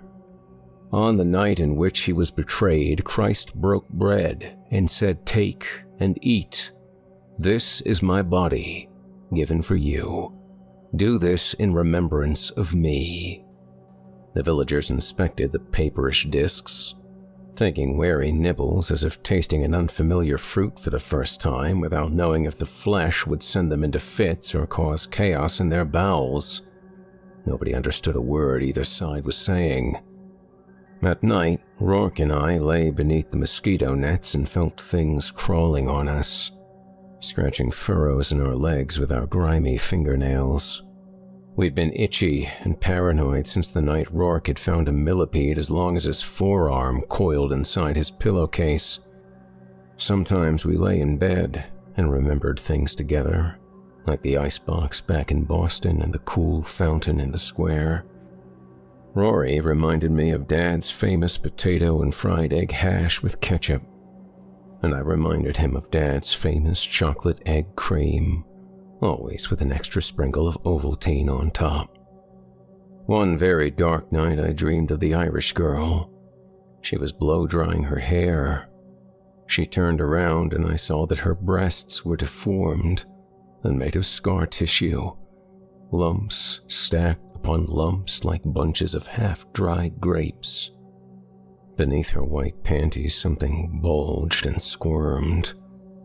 The hard, horny head of a giant millipede emerged from one leg of her panties and wound down the inside of her thigh, circling once before disappearing behind her knee. She held up her thumb, and there was black stuff on it. She sucked it off and smiled, looking right at me, still holding the blow-dryer. I'd wet the bed that night for the first time in years, but Rory didn't notice. The sheets were always damp anyway, and we trained our noses not to smell things. 4 months passed and Dad was sick. He would stand in the palmettos behind the chapel and make himself vomit before morning service, so he wouldn't have to stop the sermon when he felt it coming. Long, flat worms like ribbons came up in the vomit. Yellow stains bloomed in the armpits of his white shirts, and he had to go to the bathroom a lot. He grew thin and grim. Still, he didn't want to leave. He said that nothing was more transient than flesh, and he felt proud that God believed he was strong enough to be tested. Rory and I wondered about this. We also wondered whether or not God considered all meat to be flesh. Were the worms made of flesh? Were the grubs, the millipede, the monkey guts? Were the villagers? What was the difference between flesh and just regular old meat? We couldn't decide. The infection began with a black dot the size of a pea on the top of Dad's foot. It looked like the time I'd stepped on a sharpened pencil, and a smooth pellet of lead had lodged itself in the web of my big toe. At first it only itched. Dad thought it might be a mosquito bite turned blood blister. Maybe he could just coax out a few drops of blood and the thing would turn back into regular skin. He squeezed it between his thumbnails, but nothing came out. When it was bigger the next day, he tried to prick it with the corner of his folding razor. The blade barely brushed the dot when Dad sucked air over his teeth and squeezed his eyes shut, gripping the sides of his foot with both hands as if curling up that way would make the pain stop. The next day the dot was twice as big, and it was no longer a dot. It was a little brown crater with a black pit, and the ring of skin around the crater was puffy and angry-looking. The day after that, the foot was so swollen it bulged out of Dad's shoe like rising bread. And a day after that, the shoe didn't fit at all. For the first time in months, Dad stayed in his bed beneath a mosquito net instead of rising from morning prayer. We tried to cool him by fanning him with fronds the way the villagers did. We pumped the water filter for him and offered him mangoes and porridge. He drank some water and ate a little of the mango, but the porridge came right back up. When he could no longer bear the heat in the chapel, he crawled outside to lie on the ground in the shade of the giant palmettos. His hair hung in greasy strings and his forehead was shiny with oil and sweat. The whites of his eyes had begun to look yellowish.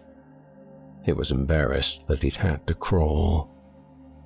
2 days later, Dad didn't even think about crawling.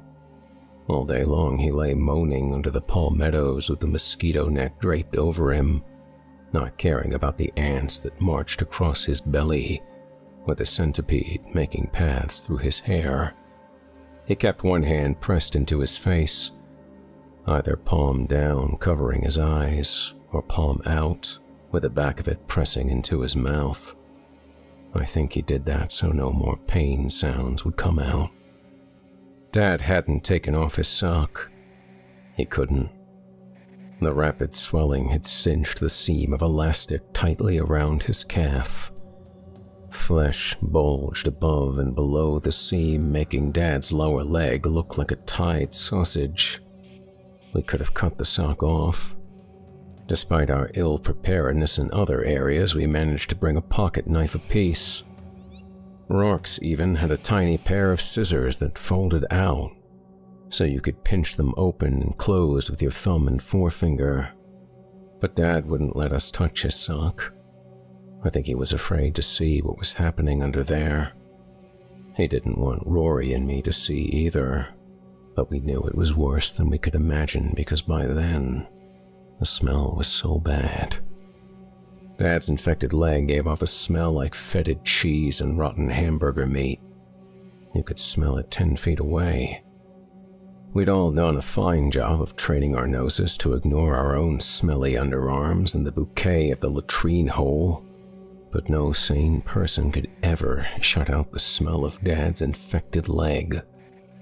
My brother and I stole sips of air through our mouths and pretended we didn't notice as we sat with Dad, distracting him with staged arguments about which of his sermons we remembered best. He distracted us with forced chuckles that doubled him over with pain. Dad's moans became high and shrill at the end. Consumed, none of us ate or slept. Rory and I didn't know what was expected of us, and Dad was too sick to say. God was nowhere to be found. After Dad slipped into delirium, he could no longer refuse Rourke's pleas to let him run and fetch Father Clausen. Rory left the chapel early in the morning, disappearing into the spots of brush that had grown over the path since we'd walked it last. He didn't come back until nearly dawn. Father Clausen will be here when the sun comes up. He'll bring some men with a cart and a mule to bring Dad out. I lifted the mosquito net so Rory could climb into bed next to me. What about the doctor? I whispered. There isn't one. Rory groaned softly as he settled into the bed. He sounded very tired. Not a real one. Dad'll have to be flown out the way we came in. Father Clausen already radioed San Tomas for a pilot. Rory was silent for a while. I told Father Clausen about the smell. He asked me how long, and I told him almost a week. After another pause, Rory added quietly, he asked me if we have kin in Boston, you know, just in case Dad. Rory broke off in a heave. I could tell he wanted to cry. At last he said, in case the Lord takes Dad before we make it out of here. He said that in an even, weighted voice I'd never heard from Rourke before. Dad was right about one thing. The jungle had made a man out of my brother. A Presbyterian doctor in San Tomas cut off Dad's pants with scissors that were bent flat halfway down, so they could slide right between Dad's pants and his legs. Then, the doctor used his bent scissors to cut Dad's socks into squares. When he began to peel away the squares, Dad tore at his sheets and screamed to God for the strength to stand it until the nurse rushed in with more morphine. Father Clausen stood by his bed, and Rory and I held Dad's hands as each square was peeled away. His leg didn't look like a leg anymore. The knee was a black bulge with hard, raised bruises. In the gaps between bruises were mounds of flesh so swollen that the skin over them was stretched white and split into hard, bloodless cracks. Below the knee, the bruises became a forest of brown craters, each with a black pit like the first one we'd seen on the top of Dad's foot. the one he thought might be a mosquito bite. Square by square, the infection only grew more grotesque.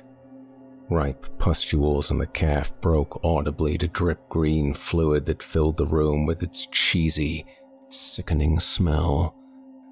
Around the ankles, thick, white, and yellow stuff pooled between chunks of diseased tissue.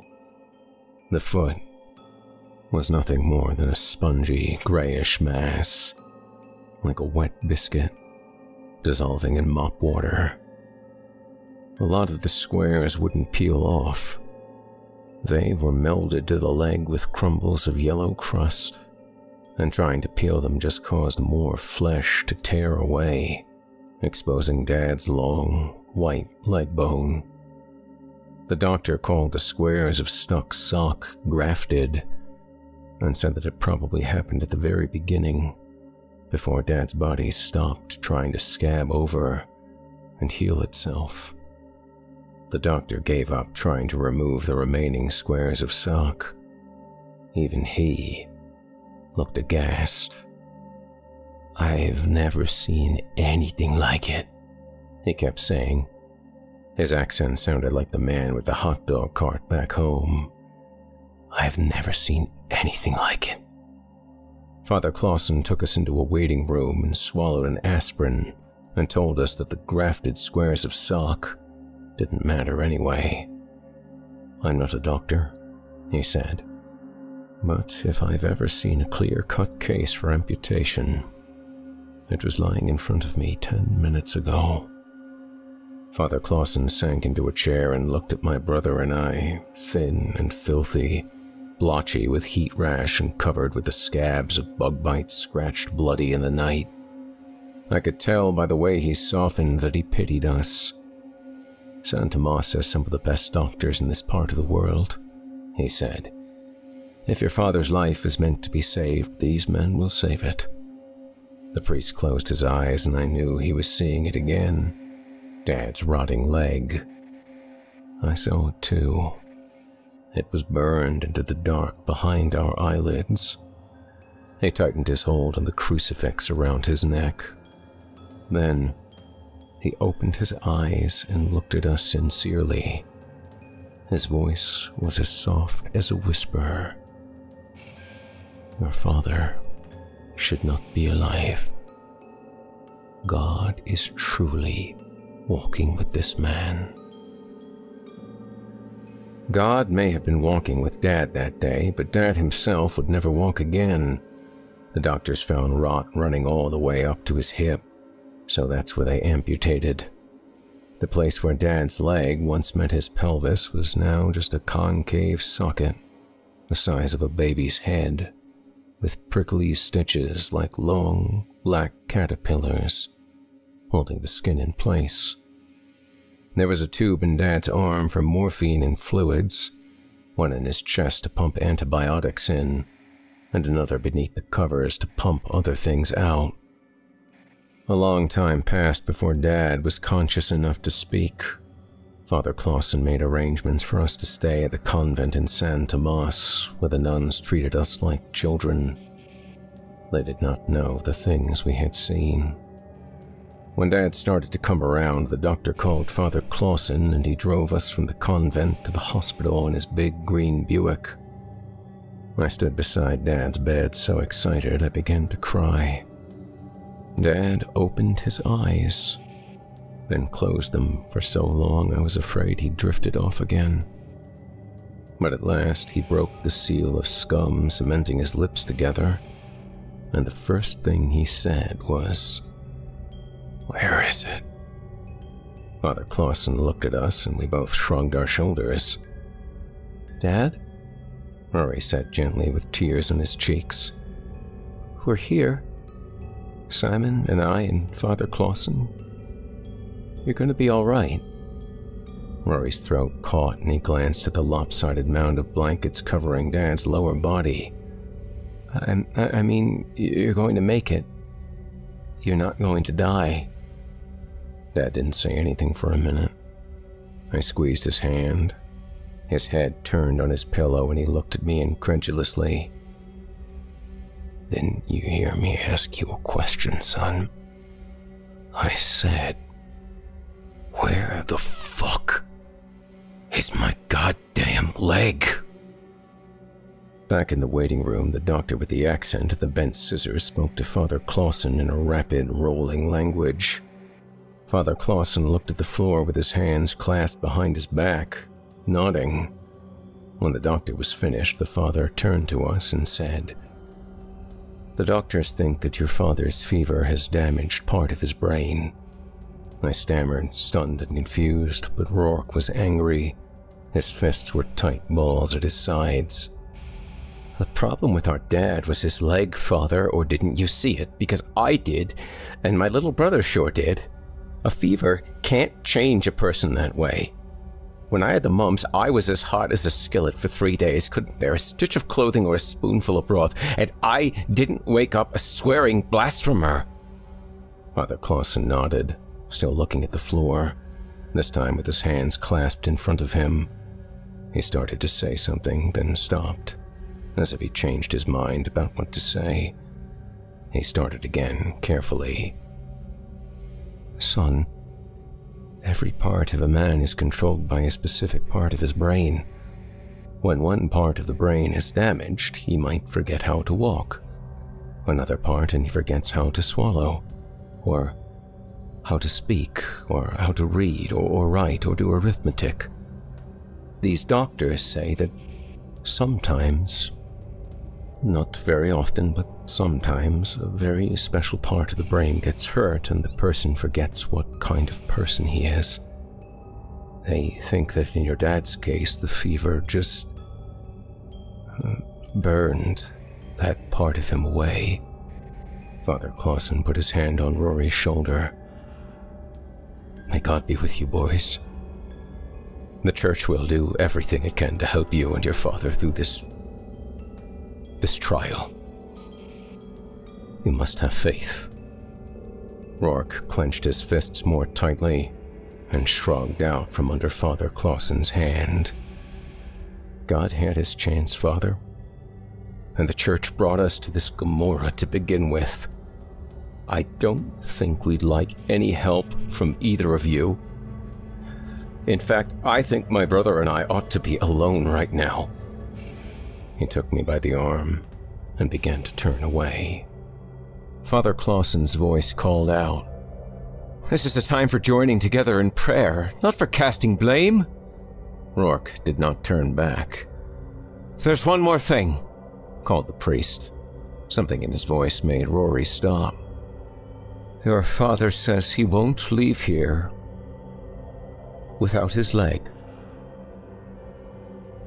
The man in the hospital bed had Dad's face, but nothing else about him was the same. When the nurses came to change his bandages, he waited until they were leaning over him before he tweaked their nipples through their smocks, and asked if all the women from their country were sluts on wheels with titties of steel. He held his fork with the wrong hand and laughed at things that weren't funny. They wanted to know where the fuck were his goddamn cigarettes. Wide filter Pall Malls, as if he'd smoked them every day of his life. Even his breath smelled different. I know, because right before we landed in Massachusetts, he grabbed my collar and pulled me close. "Those olive-eaten sawbones said they'd never seen the bug I got," he told me, his voice low. He was so close I could feel hot breath in my nostrils.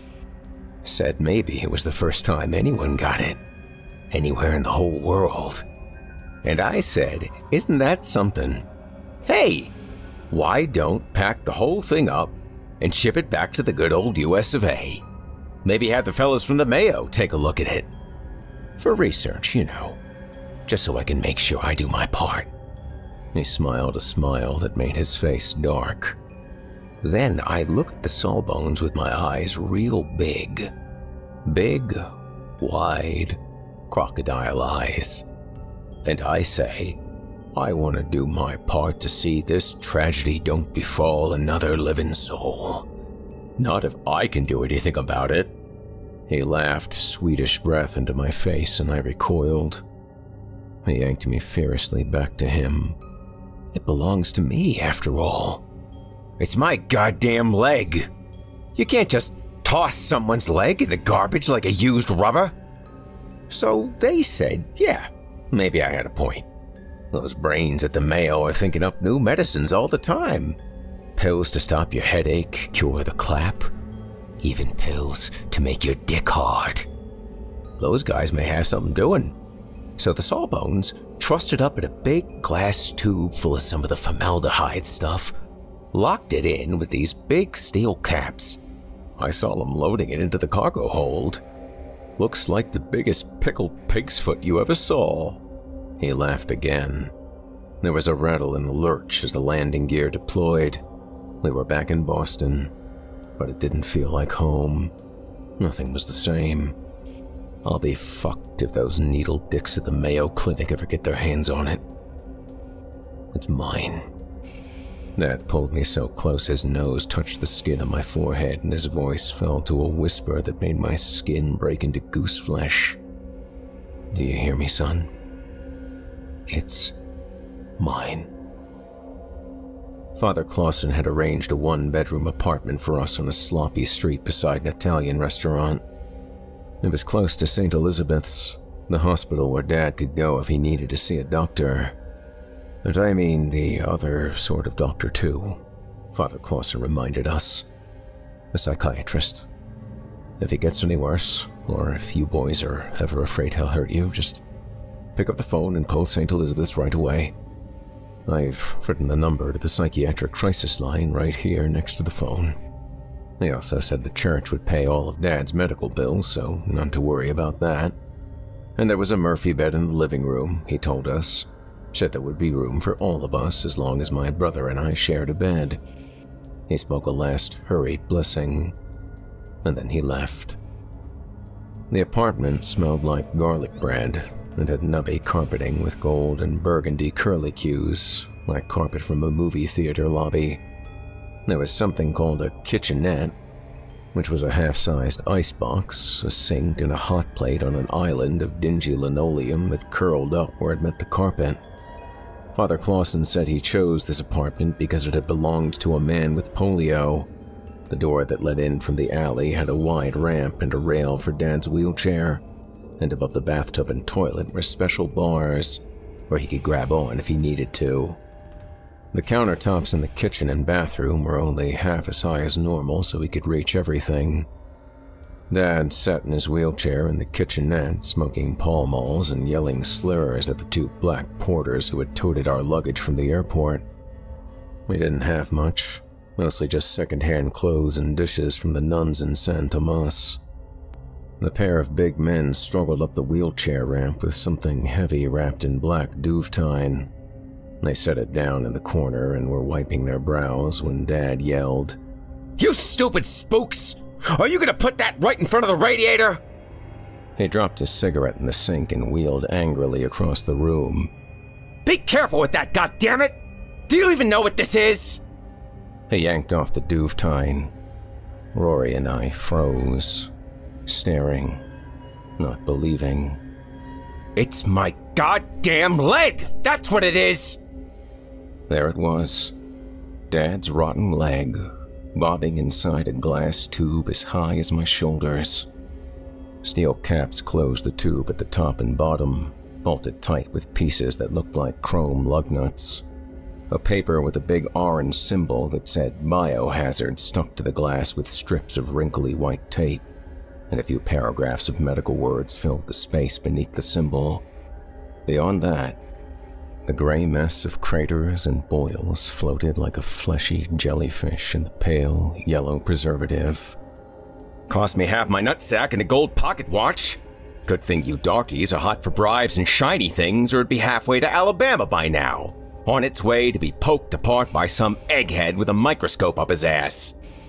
One of the black men took a step toward Dad, like he might hit him, but the other man touched his elbow and shook his head. And after that, they both left and closed the door behind them. The lights in our new apartment were dimmed by puddles of dead moths settled in their yellow fixtures. The fluorescent over the kitchenette flickered constantly, like it was sucking its electricity through a bent straw. There was not enough light, or space, or air. We all stood together in our new home, not speaking. Me, my brother, my dad, and his preserved amputated leg. Rory turned 17 that spring and fibbed himself a year older so he could join the Navy. I tried and begged him not to leave, but he went anyway. He hugged me and told me he'd be back before I knew it, but he couldn't look me in the eye, and we both knew he was abandoning me. He was leaving me alone with Dad. Dad smoked cigarettes all day and watched game shows on TV. The Price is Right was his favorite, he said, because when Bob Barker picked a pretty woman to guess the prices, you could see her tits bouncing as she ran down the stage. Hell, doesn't even have to be a pretty one, he said, lighting a fresh cigarette off the old one. We mostly ate takeout from White Castle and Carl's Jr., but sometimes at the end of the month, before Dad's disability check arrived, I'd use the hot plate to warm up food for us. Mostly frozen things, corn dogs, pizzas, chicken pot pies in flimsy tins made of foil. We'd eat off paper plates sitting at a card table we'd found folded up under Dad's bed.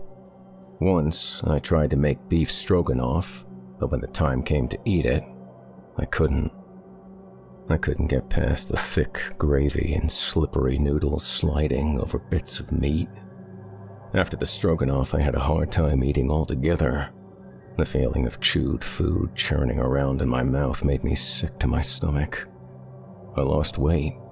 I took long baths and showers, liking the feeling of scrubbed skin and the closed door between me and Dad. In the afternoons, I sat outside on the wheelchair ramp and pretended to read catalogs. From there, I could see people walking past on the sidewalk, but they couldn't see me. I saw the public school kids walking home from the bus stop, and housewives on their way back from the baker and the butcher. Once, I thought I saw the Irish girl walking past with a loaf of French bread and a sack of tangerines, but I couldn't be sure it was her. I couldn't remember if I'd ever seen her face. I slept long nights on the pilled mattress of the Murphy bed. Dad's leg glowered from its pedestal, a wooden table with one wobbly leg that Dad made Rory and me drag in off the curb. He said the table would hold fine as long as we propped the broken leg with a stack of flattened cigarette cartons. And it did. My dreams were bad, and got worse as the summer wore on. The worst dream of all came on the night it happened, the night after the 4th of July. I remember because it was right before the heat wave broke. You remember? The bad one that tripped the grid and blacked out the entire east side? Has it been over a month already? Oh, Christ. You lose track. That night was the hottest night I'd seen since the chapel in the jungle. The apartment was stale and suffocating, and the reek of garlic and cigarettes and formaldehyde was everywhere. I felt miserable and feverish, even after I'd stripped down to my underwear and cranked the knob on the window fan as far as it would go. My stomach gnawed as I lay sleepless, watching red digits on the clock radio in the kitchenette stack minutes into hours. It was a little past 3 when I heard a crack like a gunshot, a transformer shorting out. The fan blades stopped whirring and all the street lamps went dark. I'd never thought about how much light comes in through a person's windows, even with the curtains closed, but suddenly, the whole apartment was black as pitch. The clock radio clicked into battery mode and its red glow gave shape to the card table, the icebox, and the world's biggest pickled pig's foot. I heard the door to Dad's room creak open, telling me the transformer had woken him up too, and he would need a couple cigarettes and a spoonful of carnation and maybe half an hour on the toilet listening to his own satisfied grunts to soothe him back to sleep. A sound came from the hall like something catching or dragging on the carpet. I tried to climb out of bed to help, thinking he'd wedged his wheels against the baseboards again. But, as always happens in nightmares, I found myself fixed flat on my back, paralyzed and numb. The dragging sound grew louder and closer. I panicked. Fear swarmed through me and I screamed at my frozen muscles, "Get up! Get up, Jesus, get up!" But my arms and legs were too heavy or too weak or too tired. My eyes raced to the only scrap of light, the red glow of the clock, and something was wrong. The light was all wrong. It wasn't doing something it usually did. Wasn't casting the right shadow on the linoleum. It wasn't casting the shadow of the leg. The leg was gone. The steel caps were still locked tightly in place, but nothing floated in the yellow preservative except a layer of fallen-off bits that formed chunky sediment at the bottom of the tube. The dragging came again, this time right next to the Murphy bed. I squeezed my eyes shut, pressing hot tears between my eyelashes, and for the first time in a long time, my lips moved silently in frantic prayer. Slowly, I rolled my eyes to the side of my head, and I saw it. The ghastly, rotten leg. It was coming for me, sliding through the dark, using the rubbery remains of its toes to drag itself across the rough theater lobby carpet. Strings of flesh and the knob of a jellied femur left a trail of preservative to show where it had been. And I could smell it. Not the formaldehyde smell, but the smell from beneath the palmettos. The smell of maggots feasting on raw cheeseburgers, of flesh rotting in the tropical sun. I felt a tug at the sheets and the exposed knuckle of the leg's big toe appeared above the mattress. I felt myself losing it, delirious with fear. Then came the second toe, struggling over the hump, gripping the sheet like a monkey to pull itself up, onto the mattress. The other toes followed as the leg slithered into bed with me. I gagged on the stench and the fear and the feel of spongy flesh against my belly. I couldn't move. I couldn't breathe. I was going to drown in fear. I shut my eyes and felt my heart thump out one more massive helping of blood before everything went bright white. And then I was awake. I leapt out of bed and wheeled around, sweeping my eyes to the tube in the corner. It bobbed there, innocently in the red glow, as if to say, "See? I've been right here the whole time."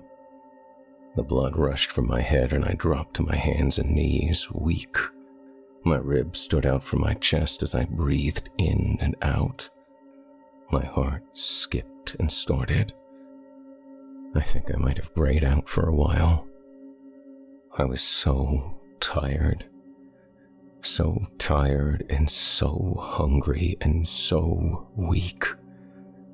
I looked up at the leg, hating it.